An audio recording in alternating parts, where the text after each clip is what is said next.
This is how to name characters. How do you get across that your main character is the only pure and innocent girl in this awful world? Most movies would introduce her with a save the cat moment, but this introduces her with sneaking out so that she can go see what's out there. Instead, they establish her goodness by just naming her Shiloh.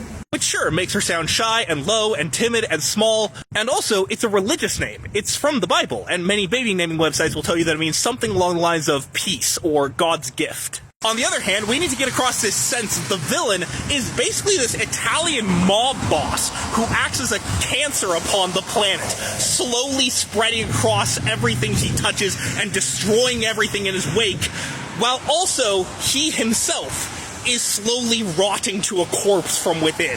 And so they name him Roti Largo. To really drive home the Italian mob boss thing, he even has a kid named Luigi. And then there's Nathan Wallace, the most boring, normal name in this entire movie of eclectic characters, because Nathan Wallace has the most emotional range of anyone in this movie. He ranges from slasher villain to tortured scientist to abusive father to regretful husband to psychotic maniac. And you'll notice, none of those are really good things. The best any of those roles will get him is a little bit of sympathy as the tortured scientist and mourning husband, but we need to feel a little bit more humanity from him than the movie is really willing to give. So instead, they humanize him through his name.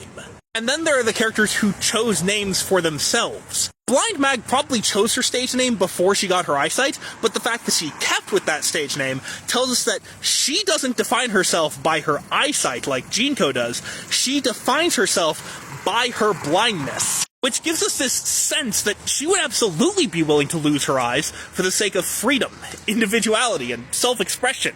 To take it a step further, in her soul, she's kind of already done that. In a world where everyone else is getting surgeries as a form of self-expression, she is denying her surgery, ignoring her surgery as a form of self-expression. She thinks of herself as blind. So when she gets the chance to lose her eyes, not only for her own sake, but for the sake of somebody she loves, and to screw over somebody she hates, we feel like, oh yeah, she's absolutely going to do that. And that's set up partly just through her name.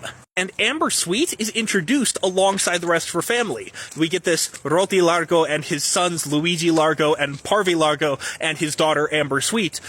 And we get this sense that she's not married, so she probably changed her last name on purpose. Which gives us a sense that she wants to distance herself from the Largo family for some reason or other, which reinforces the idea that the Largos are bad people, and also gives us a sense that she wants people to think of her as sweet, which just makes her feel suspicious.